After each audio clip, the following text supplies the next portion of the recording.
Hi, ako nga pala si Hades. Don't worry, nickname ko lang yan. Di ako nakatira sa baba. So it's been a while since nag-post ako ng video or gumawa ako ng video. Ang reason behind that is nagkaroon ako ng sakit. And up until now, actually masama pakiramdam ko.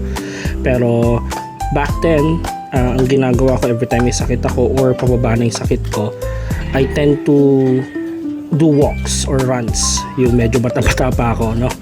So ang ginawa ko ngayon is, since nabawasan na yung mga karneng binili ko last week, it's time na mag-refill. So pumunta muna ulit ako ng palengke, pero hindi ako naglakad ngayon.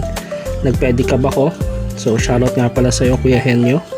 Siya yung taga hatid sundo ko every time may pupuntahan ako dito sa Karangalan, no? And masyadong mabait yan si Kuya. Tanungin mo siya kung magkano yung pamasahe, kung ano lang talaga.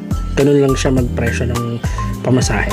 Ang binili ko nga pala ngayon is yung pork kasim, kasi last week puro pork ako dahil may sakit ako. So nilaga ako ng laga, sinigang, nilagang baboy. So ganun yung mga pinagluluto ko. And bumili rin pala ako ng chicken, of course para kay Meatloaf din yan, and pork liver kasi favorite din ni partner yan, wala nang stock.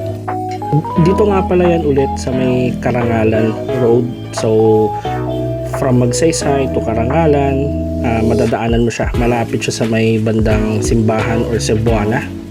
Nagmura pala yung pork kasim ngayon kasi parang 300 siya. Sa grocery mga nasa 340, 330 yan sa Picaru pala. And ngayon 300 lang siya. Last week I think nasa 310. So nagmura talaga siya ngayon. And ang maganda dito, pag nasa palengke ka or talipapa, di ko alam kung anong tawag dito, is tingin ka lang sa gilid mo, may another bilihan ng karne.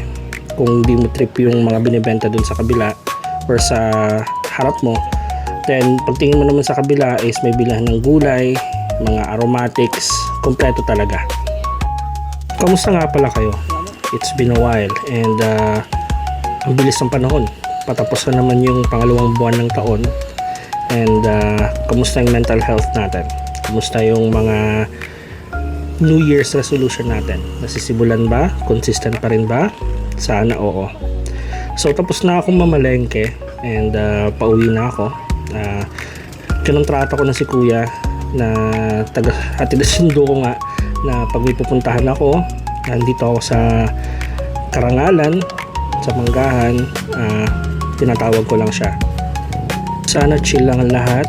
So ayun na muna for today. Thank you so much guys for watching. Mag-update ulit ako.